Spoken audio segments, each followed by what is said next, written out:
Hola, este es mi tercer video locuendo, espero que les guste. En esta ocasión les traigo 10 historias cortas escalofriantes. Bueno, empecemos con el video. La casa abandonada. En un pueblo de la Comunidad Valenciana ocurrieron estos hechos cuya noticia llegó hasta el periódico. A mí me lo contó alguien del mismo pueblo. 5 chicos se reunieron en una vieja y solitaria casa abandonada en mitad de tierras de huerta con el fin de hacer espiritismo. Lo prepararon todo, comenzaron, y como en cada sesión que se precie, uno de ellos, el portavoz, hizo la cuestión de inicio. Si hay alguien que te moleste aquí, dinos quién es y se irá. El vaso indicó 2 nombres, los dueños de los nombres se miraron sorprendidos y se despidieron de los otros 3. Volverían al pueblo caminando. Ya se verían más tarde. Dejaron a los otros 3 con su sesión de espiritismo y conversaron por el camino. Cuando llevaban unos 100 metros andados, escucharon un ruido y se giraron. La casa caía derrumbándose sobre los 3 chicos que se habían quedado en la sesión espiritista. A las 8, el chico en cuestión se llamaba Ángel, no exactamente así, pero casi. Obsérvese el significado del nombre, Ángel. Tenía 14 años, y llevaba unos días en el hospital porque vomitaba todo lo que comía y tenía mucha fiebre. En pocos días de enfermedad su cuerpo se había estirado hasta el punto en que sobrepasaba los 2 metros cuando lo metieron en la ambulancia, y tuvieron que flexionar sus rodillas en la camilla. En el hospital le hicieron muchísimas pruebas buscando una causa. La madre sospechaba de un envenenamiento, pero ningún médico supo decir qué tenía. Solo tenía 14 años y no había comido nada en días. Su cuerpo no lo toleraba. El 8 de abril de aquel año, su tía, nerviosa e impaciente porque los médicos llenaban a su sobrino de pastillas y no le curaban ni conseguían averiguar qué le ocurría, decidió irse del hospital y visitar al que fuera su pediatra durante años. La madre salió a dar una vuelta por los pasillos del hospital mientras Ángel hablaba con su hermano y la novia de este. Me voy a morir. No digas eso, le dijo la futura cuñada, aún tienes que venir a nuestra boda. Cuando la madre llegó no quisieron decirle nada y les dejaron a solas. Ángel tomó su reloj, puso la alarma y le dijo a su madre que dejara el reloj sobre la mesilla. La madre se giró, y la alarma sonó. En ese mismo instante a su tía se le bloqueó el volante en la misma puerta del hospital. Un hombre que apareció de la nada le dijo unas palabras muy misteriosas, y acto seguido ella alzó la mirada y el tipo ya no estaba. El hombre y el bloqueo del volante le hicieron reaccionar y salió rauda del coche para entrar de nuevo en el hospital. Cuando llegó a la habitación, todos lloraban. Al sonar la alarma que Ángel había puesto a las 8 el día 8 de abril, su alma abandonó su cuerpo, y su madre lo supo desde el mismo instante en que oyó el primer pitido. Viaje sin conciencia. En los años 70, un par de amigas viajaban por la vieja carretera de Ademús en dirección a La Eliana, un pueblecito, entonces pequeño, con mucho terreno de chalets para veraneantes. Allí una de ellas tenía una casa y era donde se dirigían. Era por la tarde y conducían con tranquilidad cuando el coche comenzó a hacer cosas raras. La radio se encendió de pronto y una brillante luz blanca se puso sobre ellas. Perdieron el conocimiento ambas, o al menos aseguraron no recordar absolutamente nada. Al despertar estaban en el chalet, dentro del coche. Salieron aturdidas de él sin recordar cómo habían llegado hasta allí, y al salir comprobaron que el coche estaba como loco. El limpiaparabrisas estaba en marcha, los intermitentes se encendían y apagaban.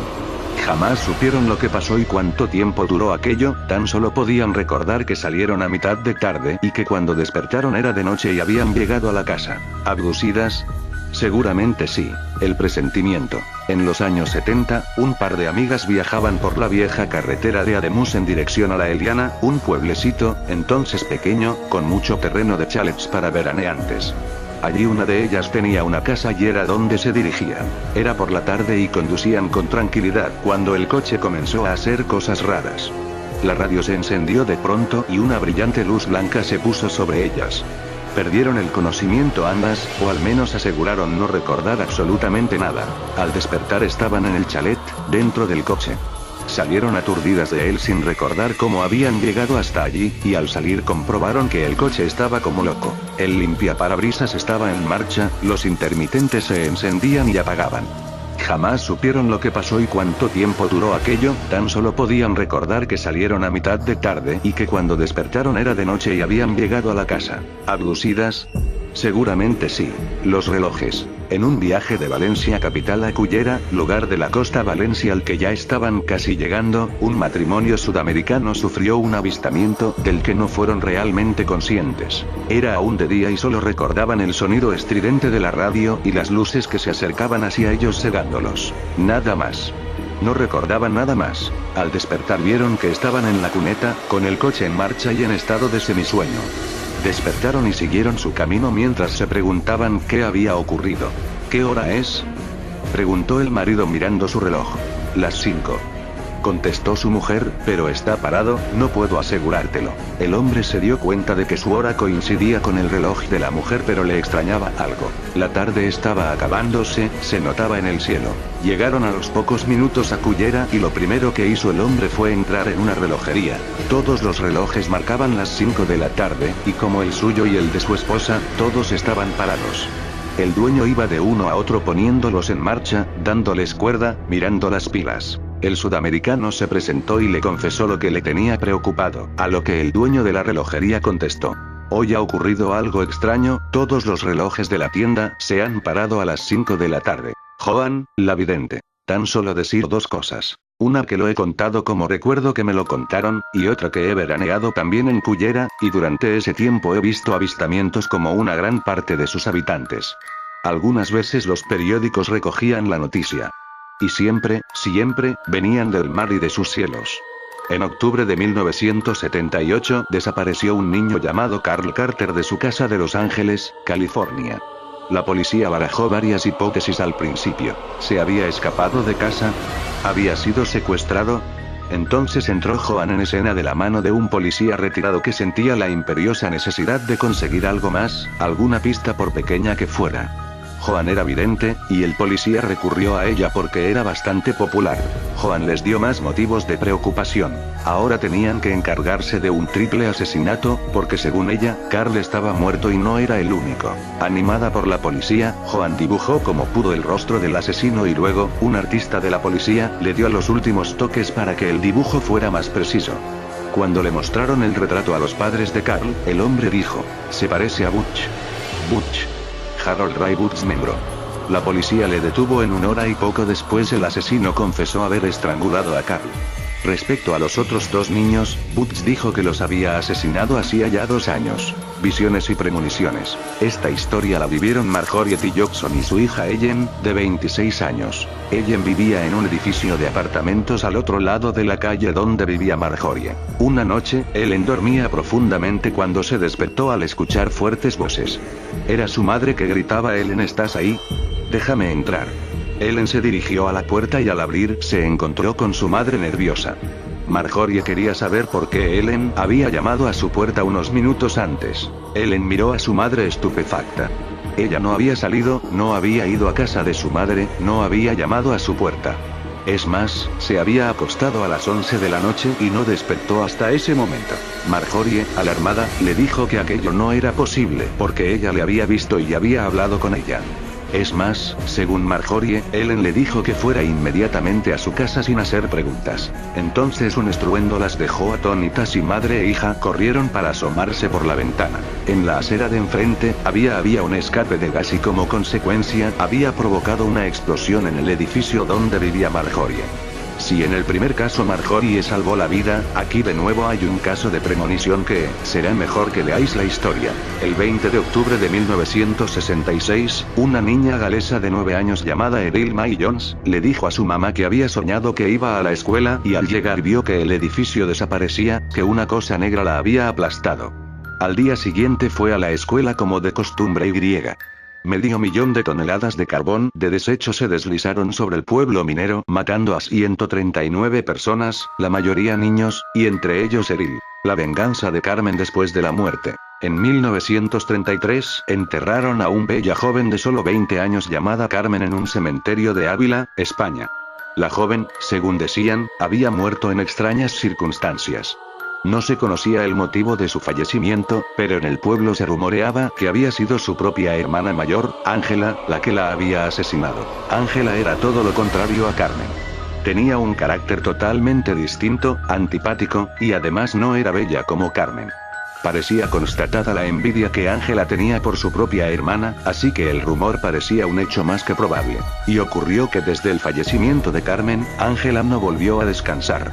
Se cuenta que el espíritu de Carmen la persiguió implacable en todo momento del día y de la noche, acosándola con aire vengativo, recriminándole su fatal acto, el asesinato del que había sido víctima por su propia hermana. Al parecer, Ángela era la única que podía oír a su hermana, la sentía en su propia cabeza, y cada palabra pronunciada por el espíritu, le retumbaba en el cerebro produciéndole más ansiedad y más pánico. Desesperada por aquel tormento, Ángela enloqueció y se ahorcó en un árbol a los 10 meses de enterrar a su hermana. El hombre en el bosque. Cuando era pequeña, esta chica a la que le ocurrió la historia y su hermano, 2 años menor, solían quedarse solos en su casona familiar mientras sus padres trabajaban. Vivían en el campo, en una casa grande, y uno de esos días decidieron salir a jugar fuera y terminaron paseando por el bosque, al norte del pueblo de donde vivían. Un día ambos niños vieron a un hombre sentado en una piedra. En lugar de tener miedo, la curiosidad les hizo acercarse. Aquel hombre era un anciano que vestía una túnica larga y blanca, igual que su larga barba, que le llegaba hasta el pecho. El hombre les vio y les hizo un ademán para que se acercaran. Los niños, confiados, se acercaron al extraño, y curiosamente se sintieron muy a gusto desde el primer momento, como si transmitiera su propia paz. Sin hablar, el anciano con pinta de profeta, alzó las manos y con gesto de preocupación las posó sobre la frente del pequeño, el hermano menor, de 6 años. Cerró los ojos y murmuró algo que ninguno de los 2 niños pudo entender. Después se alejó de los niños y desapareció en el bosque. Al día siguiente aquel hombre fue encontrado muerto por causas naturales bajo un árbol. La casa de campo. Mi prima me contó cierta vez, que, en la casa donde ella vivía pasaban cosas malas, que ella presentía que ahí había algo muy malo. Igual mi tía, que decía que desde que llegó a vivir ahí se sentía intranquila y se enfermaba seguido, que en las noches escuchaba ruidos, como rasguños en la pared, los perros aullaban hasta morir, y a veces cuando mi tía salía a ver qué pasaba, veía la figura oscura de un hombre bajo el zapotal de esa casa. Los perros aullaban al contemplar esa figura, y se retorcían en aullidos de terror. Bueno, así pasaba. Un día decidimos mi abue, mi hermana y yo ir como de día de campo a la casa de mi prima. Cuando llegamos, el lugar era muy bonito, completamente en el campo, cerca había un riachuelo, mucha vegetación, etc. Desde el momento en que llegué me sentí intranquila, no sé, como que había algo en el ambiente que no me gustaba nada. Lo raro era, que era en pleno día, como a las 12 o 1 de la tarde y se sentía un miedo, una sensación de pesadez. Recuerdo que jugábamos con las Barbies en los lavaderos bajo una covacha, entonces mi prima y mi hermana salieron a traer algo y me quedé sola. Empecé a sentir un miedo indescriptible, nunca había sentido algo así, presentía que algo o alguien estaba detrás de mí, viéndome, mirándome, entonces salí precipitadamente, con el corazón en un vilo, porque sentí que si permanecía un minuto más ahí, sola con eso atrás de mí iba a haber algo que haría que me muriera de terror. A la semana, mi prima y mi tía abandonaron la casa porque les contaron que ahí otras personas veían al diablo, veían como que había un incendio, escuchaban gritos, y muchas cosas más, y alguien más le dijo que los antiguos dueños de esa casa, igual salieron huyendo de algo que los atormentaba, todos los días, día y noche. No sé a ciencia cierta qué sucedió en ese lugar, que hasta la fecha sigue inhabitable. Bueno, eso es todo, recuerda darle pulgar arriba y suscribirte, es gratis XD.